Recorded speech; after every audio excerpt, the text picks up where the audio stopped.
Sabarimala സ്വർണ്ണക്കൊള്ളയിൽ CPM സംഘടനാ നടപടിയെടുക്കുമോ? PB അംഗം A Vijayaraghavan പറയുന്ന പോലെയാണെങ്കിൽ കുറ്റപത്രം വരട്ടെ എന്നാണ്. അതുവരെ കാക്കാതെ നടപടിയെടുക്കേണ്ട സാഹചര്യം ഇല്ല എന്നാണോ CPM കരുതുന്നത്? അതോ SITയെ പിന്നാകുമ്പോഴും സ്വന്തക്കാർക്ക് പാർട്ടി സംരക്ഷണമുണ്ടോ? A പത്മകുമാറും N വാസുവും തെറ്റുകാരല്ല എന്ന നിലപാടുണ്ടോ? ഞാൻ ചോദിക്കുന്നത് A പത്മകുമാറിനെതിരെ SIT ഇത് CBI അല്ല, ED അല്ല, മറ്റേതെങ്കിലും ഏജൻസി അല്ല, നമ്മുടെ സർക്കാരിന്റെ സ്വന്തം പോലീസാണല്ലോ അന്വേഷിക്കുന്നത്. അവരെല്ലാം നിയോഗിച്ചതെങ്കിൽ പോലും നീ എന്താണ് ഒരുമാതിരി അർത്ഥം വെച്ച് സംസാരിക്കുന്നേ? ഇപ്പൊ ഇന്നലെ വന്ന റിമാൻഡ് റിപ്പോർട്ടിലെ വിവരങ്ങൾ കണ്ടില്ലേ? ഇദ്ദേഹമാണ് ഈ ആസൂത്രകൻ എന്ന മട്ടിലേക്കാണ് കാര്യങ്ങൾ പോകുന്നത്. A പത്മകുമാർ ആര്? CPMന്റെ ഉന്നതനായ നേതാവ്, CPM പ്രധാനപ്പെട്ട പദവികളിലേക്ക് നിയോഗിച്ച ഒരാൾ. CPM ആണ്, LDF ആണ്, അതോടൊപ്പം ദേവസ്വം ബോർഡ് പ്രസിഡന്റാണ്. അങ്ങനെ ഒരാൾ ഇത് ചെയ്തിട്ടുണ്ട് എന്ന് CPM വിശ്വസിക്കുന്നുണ്ടോ? അത് ഇത് കേവലം ആക്ഷേപമാണോ? അങ്ങനെ ഒരു നിലപാട് നിങ്ങൾക്കുണ്ടോ? അക്കാര്യത്തിൽ ഒരു ക്ലാരിറ്റി തരാമോ? ഇതിനെക്കുറിച്ച് രണ്ടു വാക്ക് പറ. ഇതിനെക്കുറിച്ചാ ആത്യന്തികമായി പാർട്ടിയുടെ സംസ്ഥാന ലീഡർഷിപ്പ്, CPMനെ സംബന്ധിച്ച് സംസ്ഥാന സെക്രട്ടറി, കോൺഗ്രസിനെയും BJPയെ സംബന്ധിച്ച് അവരുടെ സംസ്ഥാന പ്രസിഡന്റുമാർ തീരുമാനിക്കേണ്ടുന്ന കാര്യം ഇവിടെ ഇരുന്ന് ചർച്ചയിൽ പങ്കെടുത്തുകൊണ്ട് ആ പാർട്ടികളെ പ്രതിനിധീകരിച്ച് എത്തിച്ചേർന്നിരിക്കുന്നവർക്ക് പറയാൻ സാധിക്കുമെന്ന് അയ്യപ്പദാസിന് തോന്നുന്നുണ്ടോ? CPM സംസ്ഥാന കമ്മിറ്റി ഓഫീസിൽ സംസാരിച്ച് CPM സംസ്ഥാന കമ്മിറ്റി ഓഫീസിൽ നിയോഗിച്ച വ്യക്തി ചാനലുകൾക്ക് CPMന്റെ നിലപാട് അങ്ങനെയല്ലേ? നിങ്ങൾ സാധാരണഗതിയിൽ നമ്മുടെ ചോദ്യങ്ങൾ പലതും ചോദിക്കുമ്പോൾ ഞാൻ പാർട്ടി നിലപാടാണ് പറയാൻ വരാറെന്നല്ലേ നിങ്ങൾ പറയാറ്? പാർട്ടി നിലപാട് പറയൂ. അദ്ദേഹം കളങ്കിതനാണോ? അദ്ദേഹം കുറ്റക്കാരനാണെന്ന് തോന്നലുണ്ടോ? അദ്ദേഹത്തെ ഏതെങ്കിലും തരത്തിൽ മാറ്റി നിർത്തേണ്ട തരത്തിലുള്ള ആക്ഷേപങ്ങളാണോ? നിങ്ങൾ ഏൽപ്പിച്ച ആളുകൾ ഒന്നുകിൽ കള്ളന്മാരായിരുന്നു, അല്ലെങ്കിൽ അവർ കള്ളന്മാർക്ക് കഞ്ഞിവെച്ചവരായിരുന്നു. ആ ആളുകളുടെ കാര്യത്തിൽ ഈ നടപടിയോ ഈ കോടതിയുടെ നിരീക്ഷണത്തിൽ വന്ന വാക്കുകളോ SIT റിമാൻഡ് റിപ്പോർട്ടിലോ അല്ലെങ്കിൽ അവർ നിരന്തരമായി കണ്ടെത്തുന്ന വാക്കുകളോ ഒന്നും നിങ്ങൾക്ക് പോരാ അവരെ മാറ്റി നിർത്താൻ. എന്ന് വെച്ചാൽ നിങ്ങൾ അവരെ സംരക്ഷിക്കുകയാണെന്നാണ് അർത്ഥം. അങ്ങനെ പറയരുത് സാർ. പിന്നെ എങ്ങനെ പറയണം? കൊള്ള സംഘങ്ങളുടെ കയ്യിൽ നിന്നും രക്ഷിച്ചെടുത്ത് ഇടതുപക്ഷത്തിന്റെ കൈകളിലേക്ക് കേരളത്തിന്റെ ഭരണത്തെ കഴിഞ്ഞ 9.5 വർഷക്കാലമായി ജനങ്ങൾ ഏൽപ്പിച്ചതാണ്. അതിൽ നിങ്ങൾക്കൊരല്പം അസംതൃപ്തി ഉണ്ട് എന്ന് ഞങ്ങൾക്കറിയാം. എന്നിട്ട് ആ അസംതൃപ്തിയാണ് ഈ കള്ളക്കഥകളുടെ രൂപത്തിൽ ഈ നാട്ടിലാകെ പ്രചരിപ്പിക്കുന്നതിന് വേണ്ടി ഗീബൽസ്യൻ തന്ത്രം പ്രചരിപ്പിച്ചുകൊണ്ടേയിരിക്കുന്നത്. എനിക്ക് അവന്മാരെ കണ്ടിട്ട് ഒരു സംശയം തോന്നില്ല, അല്ലേ? ഇല്ല, ഒരാളുകളെയും സംരക്ഷിക്കുന്ന നിലപാട് ഞങ്ങൾ എടുക്കില്ല. ഇത് സത്യസന്ധമായിട്ടുള്ള കാര്യമാണ്. ഒന്ന് നിർത്തണോ തന്റെ ഈ പുളു? സുരേഷ് കുമാർ, ഈ പാർട്ടികളൊക്കെ പൊതുവെ പലപ്പോഴും സസ്പെൻഡ് ചെയ്യുക, മാറ്റി നിർത്താന്നൊക്കെ പറയുമ്പോഴേ ഇത് നമുക്കറിയാലോ, ജനങ്ങൾക്ക് വേണ്ടി ജനങ്ങൾക്ക് എന്ത് വിചാരിക്കുന്നത് തോന്നിയിട്ടൊക്കെയാണ് പലപ്പോഴും ചെയ്യുക. അതൊക്കെ എല്ലാവരും അതെ, നിങ്ങൾ മാത്രമല്ല, എല്ലാ പാർട്ടികളും അതൊക്കെ ചെയ്യും. ആരോട് നോക്കൂ, നിങ്ങൾ ഈ ഗീബൽസിയൻ തന്ത്രം കള്ളക്കഥ പറഞ്ഞു, ഇത് ട്രൂ സ്റ്റോറിയാണ്. കേരളം ഉള്ളിടത്തോളം കാലം നിങ്ങളുടെ കാലത്തെ ദേവസ്വം ബോർഡിന്റെ തലയിൽ നിന്ന് മാറാത്ത കളങ്കമാണിത്.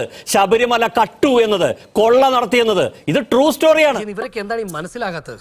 നിങ്ങൾ എന്തിനാണ് മറ്റ് കാര്യങ്ങളെ ആശ്രയിക്കുന്നത്? പാർട്ടികൾ സംഘടനാ നടപടി എടുക്കുന്നത് പാലക്കാട് MLA സംഘടനാ നടപടി എടുത്തതിനു ശേഷം അവിടുത്തെ തദ്ദേശ സ്വയംഭരണ സ്ഥാപനങ്ങളിലേക്കുള്ള ജനപ്രതിനിധികളെ ഹാരാർപ്പണം നടത്തി മത്സര രംഗത്തേക്ക് അയക്കുന്നത് ആ MLA ആണ്. ആ അനുഭവത്തിന്റെ വെളിച്ചത്തിൽ നിന്നാണ്, ആ കാര്യങ്ങൾ കാണുന്നത് കൊണ്ടാണ് നിങ്ങൾക്ക് എല്ലാ പാർട്ടികളും ഒരുപോലെയാണ് എന്ന തോന്നലുണ്ടാകുന്നത്. അത് അങ്ങനെയല്ല. അപ്പൊ മൂലം തിരുന്നാൾ വലിയ ക്യാമറാണില്ലേ എന്ന് ഞാൻ തന്നെ എങ്ങനെ പറയാ? എല്ലാ പാർട്ടിയും ഒരുപോലെയല്ല. കാരണം നിങ്ങൾ നിങ്ങളുടെ കൊല്ല MLA ഒരു നടപടിക്കും വിധേയമാക്കിയിട്ടില്ല. അങ്ങനെയൊക്കെ വഴിയില്ലോ. ഞാനൊന്ന് പറഞ്ഞോട്ടെ എന്താന്ന് വെച്ചാ ഒന്ന് പറഞ്ഞു തുലക്കടോ. പാലക്കാട് MLAക്ക് നടത്തുന്ന പോലെ ഹാരാർപ്പണം നടത്തി തോളിൽ ചുമന്ന് നൃത്തം ചവിട്ടി വേദിയിലേക്ക് ആനയിക്കുന്ന സമീപനം ഒരിക്കലും CPMന്റെ ഭാഗത്ത് നിന്ന് ഉണ്ടാകില്ല എന്ന ഉറപ്പ് ഞാൻ അയ്യപ്പദാസിന് നൽകുകയാണ്. ഐഡിയ ഒക്കെ കൊള്ളാം, പക്ഷെ ചെറിയൊരു ട്വിസ്റ്റ് ഉണ്ട്. അല്ല, അതിലൊരു പ്രശ്നമുണ്ട് ശ്രീ സുരേഷ് കുമാർ. നിങ്ങൾക്ക് അങ്ങനെ ഹാരാർപ്പണം നടത്തി തിരികെ കൊണ്ടുവരാൻ പറ്റില്ല. കാരണം നിങ്ങൾ അങ്ങനെ നടപടി എടുത്തിട്ടില്ല. മാറ്റി നിർത്തിയാലേ നിങ്ങൾക്ക് തിരിച്ചെടുക്കാൻ പറ്റൂ. ഇവര് മാറ്റി നിർത്തിയോണ്ടാണ് ഈ തിരിച്ചെടുക്കുന്നുള്ള ആശങ്കയും ആക്ഷേപവും നിങ്ങൾക്ക് ഉന്നയിക്കാൻ പറ്റുന്നത്. പാലക്കാടിന്റെ MP ആയിട്ടുള്ള ശ്രീ VK ശ്രീകണ്ഠൻ VD സതീശന്റെ പ്രസ്താവനയെ വെല്ലുവിളിച്ചുകൊണ്ട് അദ്ദേഹം പറഞ്ഞിട്ടുണ്ട്, ഞങ്ങൾ അദ്ദേഹത്തെ ഒരിടത്തും നടപടി സ്വീകരിച്ചിട്ടില്ല. നിങ്ങൾ ഈ കാര്യങ്ങൾ കൃത്യമായി മനസ്സിലാക്കുക. ആ കാര്യത്തിൽ കൃത്യമായ ഒരു അപഗ്രഥനം നടത്താതെയാണ് നിങ്ങൾ ഇത്രയും സമയം ഒന്നുമല്ല. നീ എന്നെക്കാളും സ്മാർട്ടാണെന്നാണ് നിന്റെ വിചാരം. ഞാൻ അതിലേക്ക് പോകാറില്ല. പക്ഷെ നോക്കൂ, ഒരു നടപടി എടുത്താൽ പാർട്ടി ഫോറങ്ങൾ ഉണ്ടോ എന്നുള്ളതാണ് ചോദ്യം. ഇത് പ്രശ്നമാകും. KPCയുടെ ഔദ്യോഗിക കമ്മിറ്റിയിൽ വന്നു എന്നല്ലോ താങ്കളുടെ ആക്ഷേപം. UDF വേദിയിൽ വന്നു എന്നാണ്. അപ്പൊ അങ്ങനെയാണെങ്കിൽ ഈ ആക്ഷേപം നേരിട്ട ആൾ ഇടതുപക്ഷത്തിന്റെ വേദി വരുന്നത് തന്നെ പാടില്ലല്ലോ. നിങ്ങളത് വിലക്കിയിട്ടുണ്ടോ? പറയുന്നതൊന്ന് പ്രവർത്തിക്കുന്ന വേറൊന്നും. ഇങ്ങനെ പോയാൽ സംഗതി കുഴയും. ശരിയാ, നമ്മൾ ഉത്സവിച്ചാലേ കാര്യം നടക്കൂ. തന്റെ ഫോണിൽ സംസാരിച്ച ഒരു പെൺകുട്ടിയോട് തന്നെ കൊല്ലാൻ എനിക്ക് എത്ര സമയം വേണമെന്ന് ചോദിച്ച MLA-യെ ഈ പറയുന്ന കോൺഗ്രസ് പ്രവർത്തകർ ചുമലിലേറ്റി നൃത്തം കളിക്കുന്ന രംഗം കേരളത്തിലെ മിക്കവാറും എല്ലാ മാധ്യമങ്ങളും സംപ്രേഷണം ചെയ്തതാണ്. അതൊന്നും ഇവിടെ ആർക്കും അന്വേഷിക്കണ്ടല്ലോ. അതിന് സന്ദീപ് മറുപടി പറയട്ടെ, ഞാനതൊന്നും പറയേണ്ട ആവശ്യമില്ലല്ലോ. അയ്യപ്പദാസ് പാലക്കാട് MLA ശ്രീ രാഹുൽ മാങ്കൂട്ടത്തിലിനെ പാർട്ടി സസ്പെൻഡ് ചെയ്തിരിക്കുകയാണ്. അതൊരു സസ്പെൻഷൻ നടപടിയാണ്. ഇവിടെ കൊല്ലം MLA മുകേഷ് എല്ലാ പരിപാടികളും CPM-ന്റെ സമ്മേളനങ്ങളിലും പരിപാടികളൊക്കെ പങ്കെടുക്കുന്നുണ്ടല്ലോ. കൊല്ലത്ത് നടന്ന CPM-ന്റെ സമ്മേളനത്തിലൊക്കെ അദ്ദേഹം ഉണ്ടായിരുന്നല്ലോ. എന്തേ നിങ്ങൾ അതുമായിട്ട് ബന്ധപ്പെട്ടൊന്നും അഭിപ്രായം പറയുന്നത്? സ്വന്തം കുടുംബത്തിലുണ്ടായപ്പോ നിനക്കൊക്കെ അങ്ങ് വിറച്ചു അല്ലേ? ഈ ചില നിലപാടുകൾ ചില കാര്യങ്ങൾ ചെയ്യുന്ന സമയത്ത് നിങ്ങൾക്കൊരു നീതിയും മറ്റുള്ളവർക്ക് മറ്റൊരു നീതിയും പറ്റില്ലല്ലോ. ഒന്നും മനഃപൂർവ്വം അല്ലല്ലോ, കരുതിക്കുട്ടിയല്ലേ. മറ്റൊന്ന്, ഞങ്ങൾക്ക് ഈ കാര്യത്തിൽ കൃത്യമായ നിലപാടുണ്ട്. ഇപ്പൊ ഈ ശബരിമലയിലെ സ്വർണ്ണക്കൊള്ളയുമായി ബന്ധപ്പെട്ട് ഇതെല്ലാം വലിച്ചഴച്ചു കൊണ്ടുവരുന്നത് വാസ്തവ ശ്രദ്ധ തിരിക്കാനുള്ള അല്ലേ? നിങ്ങൾ മോഷ്ടാക്കളാണെന്നും നിങ്ങൾ ശബരിമല സ്വർണ്ണം കട്ടവരാണെന്നുള്ളതും ജനങ്ങൾക്ക് ബോധ്യമായില്ലേ? ഏത് നേരത്താണോ എന്തോ അവന്മാരെയൊക്കെ സഹായിക്കാൻ തോന്നി. ഞാൻ ചോദിക്കട്ടെ, പിണറായി വിജയന്റെ പോലീസല്ലേ ഭരിക്കുന്നത്, എന്തേ നിങ്ങൾ പാലക്കാട് MLA-ക്കെതിരെ കേസെടുക്കാത്തത്? നിങ്ങൾ എന്തേ പാലക്കാട് MLA-ക്കെതിരെ കേസെടുക്കാത്തത്? അങ്ങനെയൊന്നുമില്ല. പറയടാ നാട്ടുകാരോട്. നിങ്ങളുടെ പോലീസ് തന്നെ മുകേഷിനെതിരെ കുറ്റപത്രം കൊടുത്തിട്ടുണ്ടല്ലോ. അപ്പൊ പിണറായി വിജയന്റെ പോലീസ് മുകേഷ് കുറ്റവാളിയാണെന്ന് പറയുകയും എന്നാൽ പാലക്കാട് MLA-ക്കെതിരെ കേസെടുക്കാതിരിക്കുകയും ചെയ്യുന്നു. എന്നിട്ട് നിങ്ങൾ ഒരു ഏകോപക്ഷമായിട്ട് ഇങ്ങനെ പറയുന്നത്? ഞാൻ കുടുങ്ങി ചാർലി, ശരിക്കും കുടുങ്ങി. അല്ല, പാലക്കാട് MLA അവിടെ തന്നെ ഉണ്ടല്ലോ എന്ന ചോദ്യം അദ്ദേഹം എന്നോട് ചോദിച്ചതായി ഞാൻ കണക്കാക്കുന്നില്ല, എൻ്റെ പ്രസ്ഥാനത്തോടും ചോദിച്ചതായി ഞാൻ കണക്കാക്കുന്നില്ല. അദ്ദേഹം ചോദിച്ചത് ഈ കേരളത്തിലെ സ്ത്രീ സമൂഹത്തോട് ചോദിച്ച ചോദ്യമായിട്ടാണ് ഞാൻ ഇവൻ കേസിന്റെ റൂട്ട് തെറ്റിക്കുകയാണ്. സ്ത്രീ സമൂഹത്തോട് ചോദിച്ച ചോദ്യമായിട്ടാണ് ഞാൻ കേരള പോലീസിനോടും മുഖ്യമന്ത്രിയോടാണ് അദ്ദേഹം ചോദിച്ചത്. ഈ വേലത്തിലൊന്നും എന്നോട് വേണ്ട. അല്ല ഞാനത് പറയാം. അദ്ദേഹം ചോദിച്ച ചോദ്യം, അദ്ദേഹത്തിന്റെ ചോദ്യ ശരം ചെന്ന് പെട്ടിരിക്കുന്നത് കേരളത്തിലെ സ്ത്രീ സമൂഹത്തോടാണ്. ആ ഒറ്റ കാര്യത്തിൽ മാത്രമാണ് എനിക്ക് പ്രതിഷേധം. അല്ല, നമ്മൾ ഈ ഔട്ട് ഓഫ് സിലബസ് ചോദ്യങ്ങളാണ്, പക്ഷേ ഔട്ട് ഓഫ് സിലബസിൽ പോലും ഇല്ലാത്ത ചോദ്യങ്ങൾക്കാണ് താങ്കൾ ഉത്തരം പറയുന്നത് ശ്രീ സുരേഷ്. അതൊരു പുതിയ കാര്യമല്ലല്ലോ. ഇത് സ്ട്രേറ്റ് ചോദ്യമാണ്. നിങ്ങൾ എന്തുകൊണ്ട് നടപടിയെടുത്തില്ല എന്നുള്ള ഗൗരവമുള്ള ചോദ്യമാണ് ശ്രീ സന്ദീപ് ചോദിക്കുന്നത്. ഏതായാലും കള്ളി വെളിച്ചത്തായി. ഇനി എന്തിനാ സുഖി ഒളിച്ചു കളി? ഉള്ള കാര്യം തുറന്നു പറഞ്ഞാട്ടെ. നിങ്ങൾ 3 പേരും കമ്മ്യൂണിസ്റ്റ് പാർട്ടിയെ വളഞ്ഞിട്ട് ആക്രമിക്കുമ്പോഴും സഹിഷ്ണുതയോടുകൂടി ചെറുചിരിയോടുകൂടി കേട്ടിരുന്നയാളല്ലേ ഞാൻ. അപ്പൊ എനിക്ക് മറുപടി രക്ഷിക്കുന്നതിന് വേണ്ടി താങ്കൾ രക്ഷകനായി ഇടപെടുന്നത് എന്തിനാണ്? എനിക്കതാണ് മനസ്സിലാകാത്തത്.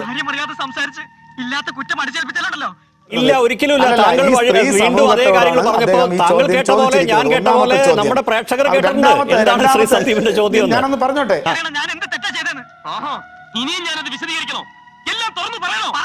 സർക്കാർ പോലീസ് നടപടി എടുക്കും അല്ലെങ്കിൽ എടുത്തില്ല, ഇതല്ലേ അതിന്റെ ഉത്തരം? അതിന് പകരം കൊണ്ടുപോവാണ്. സത്യമാണെങ്കിലും എനിക്ക് അംഗീകരിച്ചു കൊടുക്കാൻ പറ്റുമോ? അല്ലല്ല, അത് അന്വേഷണത്തിൽ ഇരിക്കുന്ന ഒരു വിഷയമാണ്. അത് അന്വേഷണത്തിന്റെ പരിഗണനയിൽ ഇരിക്കുന്ന ഒരു വിഷയമാണ്. അദ്ദേഹം ഇങ്ങനെയാണെങ്കിൽ ഞാൻ കളിക്കല്ല, ഞാൻ നേരെ ചിറാപുഞ്ചിയിൽ പോയി മണം വിൽക്കാൻ പോണു. അല്ല, ആർട്ടിഫിഷ്യൽ ഇന്റലിജൻസ് വഴി വ്യാജമായി ഈ ശബ്ദരേഖ നിർമ്മിച്ചതാണെന്ന് പറഞ്ഞത് ഐക്യജനാധിപത്യ മുന്നണിയുടെ കൺവീനർ ആയിട്ടുള്ള ശ്രീ അടൂർ പ്രകാശാണ്. അതിനോട് അയ്യപ്പദാസ് ഒരു പൗരൻ എന്നുള്ള നിലയിൽ യോജിക്കുന്നുണ്ടോ?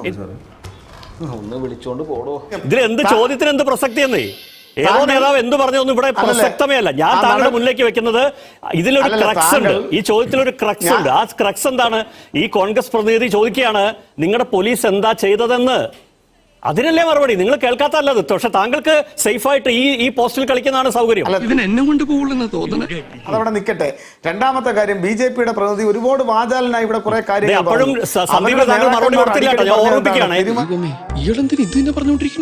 ആണെന്ന് പറഞ്ഞോട്ടെ. കണ്ണൂർ ഏതാനും നാളുകൾക്ക് മുമ്പ് നടന്നൊരു സംഭവത്തെ ഒരു കൗൺസിലർ മാല പൊട്ടിച്ചോണ്ട് ഓടിയ ആ സംഭവത്തെ സംബന്ധിച്ച് പറഞ്ഞു, അയാൾക്ക് അടി കൊടുത്ത് പോലീസിൽ ഏൽപ്പിച്ചത് CPM-ന്റെ പ്രവർത്തകരാണ്. മംഗലപുരത്ത് ഒരു സംഭവം നടന്നിട്ടുണ്ട്. BJP-യുടെ പ്രതിനിധി അറിഞ്ഞിട്ടുണ്ടോ? BJP സ്ഥാനാർത്ഥിക്കൊപ്പം വോട്ട് ചോദിക്കാൻ പോയ BJP നേതാവ് ഒരു പാവം വീട്ടമ്മയെ കടന്നു പിടിച്ചു. അറിയാമോ? അയാൾ മാരാർജി ഭവനിൽ ഒളിച്ചിരിപ്പുണ്ട്. അയാളെ ഒന്ന് പിടിച്ചു കൊടുത്ത് പോലീസിനെ സഹായിക്കാൻ വേണ്ട ഇടപെടൽ നടത്താൻ BJP പ്രതിനിധി ഒന്ന് സഹകരിച്ചാൽ നന്നായിരിക്കും. ശ്രീ സുരേഷ്, ഇല്ല, ഞാൻ താങ്കൾക്ക് തയ്യാറുണ്ടോ? സൗകര്യമുള്ള പോലെ ശ്രീ സന്ദീപിനും ജിതിനും അല്ല, മറുപടി ഇതിന്റെ- കൊടുത്തു. പക്ഷെ അവർ സ്ട്രെയിറ്റ് രണ്ട് ചോദ്യം ഇതിന്റെ ചോദിച്ചത്. അവസരമാണ്. ഈ രാജീവ് ചന്ദ്രശേഖരനെ മംഗലപുരത്ത് ഇങ്ങനെ നടപടി സംഭവം എടുക്കണമെങ്കിൽ നടന്നിട്ടുണ്ടോ? കേരള പോലീസ് എന്ത് ചെയ്തു എന്നാണ് ചോദിച്ചത്. മംഗലപുരത്ത് ഇങ്ങനെ ഒരു സംഭവം അതുപോലെയാണ് ഈ നടന്നിട്ടുണ്ടോ? പാലക്കാട് MLA കാര്യത്തിൽ താങ്കൾ സൗകര്യപൂർവ്വം ഇന്ന് ഒഴിഞ്ഞു മാറിയിട്ട് താങ്കൾ രാഷ്ട്രീയം പറയാണ്. അല്ലല്ല, കർണാടകയിലെ ഭൂമി ഇടപാടിൽ കേരള പോലീസ് ഇടപെടണമെന്ന് പറയുന്ന അയ്യപ്പദാസിന്റെ യുക്തി എന്റെ യുക്തിയല്ല. താങ്കൾ ഈ ചോദ്യം ആദ്യം പറഞ്ഞത് എനിക്കൊരു പ്രശ്നമില്ല. താങ്കൾ ആ ചോദ്യത്തിന് ഉത്തരം പറയാത്തതുകൊണ്ടാണ് ഞാൻ പറഞ്ഞത്. എന്റെ യുക്തിയൊന്നും സംശയിക്കേണ്ട ശ്രീ സുരേഷ്. അത് മനസ്സിലാക്കാനുള്ള വിവരം വേണ്ട ഇയാൾക്ക്. ശ്രീ സന്ദീപ് ഇങ്ങനെ ചോദ്യം ചോദിക്കുമ്പോൾ താങ്കൾ എന്ത് മറുപടി പറയുന്നു? ശ്രീ ജിതിൻ ചോദിക്കുമ്പോൾ എന്ത് മറുപടി? താങ്കൾ ആ പോലീസ് ഭാഗത്തെ കുറിച്ചോ അന്വേഷണത്തെ കുറിച്ചോ പറയാതെ താങ്കൾ മറ്റൊരു സ്ഥലത്ത് പന്താട്ടിക്കൊണ്ടിരുന്നു. അത്രേ ഉള്ളൂ. എന്തൊരു കഷ്ടകാലം. ഞാൻ ഉദ്ദേശിച്ചത് വേറെ, ഈ പുല്ലന്മാർ ഉദ്ദേശിച്ചത് വേറെ.